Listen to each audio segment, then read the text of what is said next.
Страна отмечает 78-ю годовщину со Дня Победы в самой кровопролитной в истории человечества войны. Для народов бывшего Советского Союза – Великой Отечественной войне. Для других стран мира – это Вторая мировая война. Митинг реквием, посвященный Дню Победы, начался с выноса знамени Победы.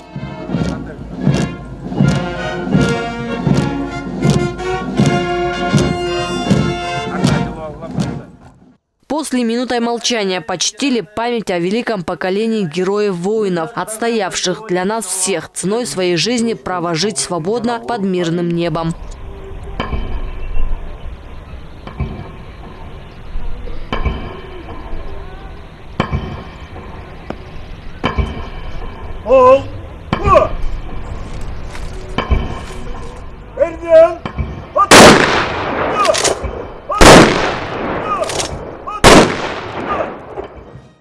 В первом ряду расположились герои, свидетели тех зловещих дней, люди, которые на фронте и в тылу каждый своим усердным трудом приближал этот знаменательный день. Цену победе, как никто другой, знает ветеран Великой Отечественной Турконакун Бейшембаев. Он провел сражение за победу во многих городах, освобождая их от нацистов. Весть о долгожданной победе настигла его в Чехословакии.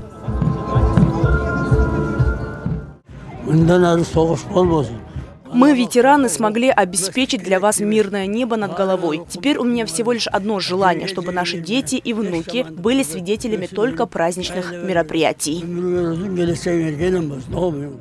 Поздравительное слово от имени президента участникам митинга реквиема зачитал Сюймбек Касмамбетов.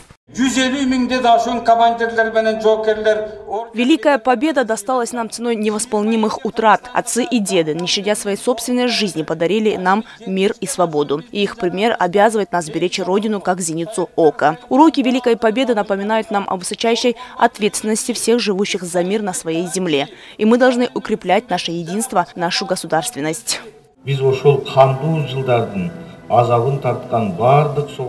Великая Отечественная война была самой кровавой в мировой истории и в то же время преподнесла большой урок для человечества. Ведь пятилетнее бедствие еще раз доказало, что один народ не должен быть выше другого, что нельзя победить другой народ оружием и что главное богатство каждого народа – это мир и согласие. И наша обязанность жить в единстве, не нарушая мира, оставленного нам нашими отцами. Наша многонациональная страна всегда стремится защищать мир и укреплять согласие. В этот всенародный праздник, чтобы поздравить и выразить слова безмерной благодарности ветеранам за их героизм, пришли и дети. Некоторые из них подготовили свой подарок в виде стихов. Золотятся от солнца на груди ордена, их стальной рукой раздавала война. Щедро каждую рану заливает свинцом, и от боли кричала, пели кошено ртом. Ушел күні дүйнеге улуу тынчтык орногон, унутулбайт эч качан улуу жерин коргогон. В числе почетных гостей митинга реквиема были труженики тыла и блокадники Ленинграда, а также ветераны силовых структур. Киргизстан – это моя родина, моя Киргизстан. Потому что она приняла меня и сейчас, после войны, и по сей день я, наверное, проживая здесь, отслужил и все равно вернулся сюда. Это праздник, который наши отцы и деды завоевали для нас. Каждый день приближали победу ценой своих жизней и огромного труда. Спасибо им. Мы обязаны передавать из поколения в поколение память о славном подвиге наших героев.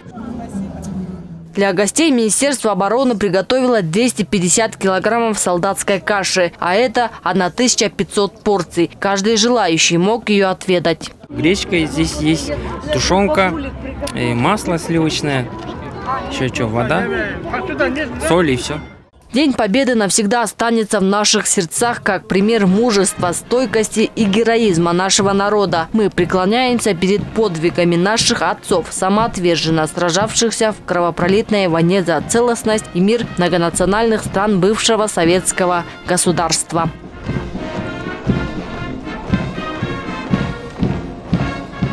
Джибек Исакова, Бекзат Машапов, ЛТР, Бишкек.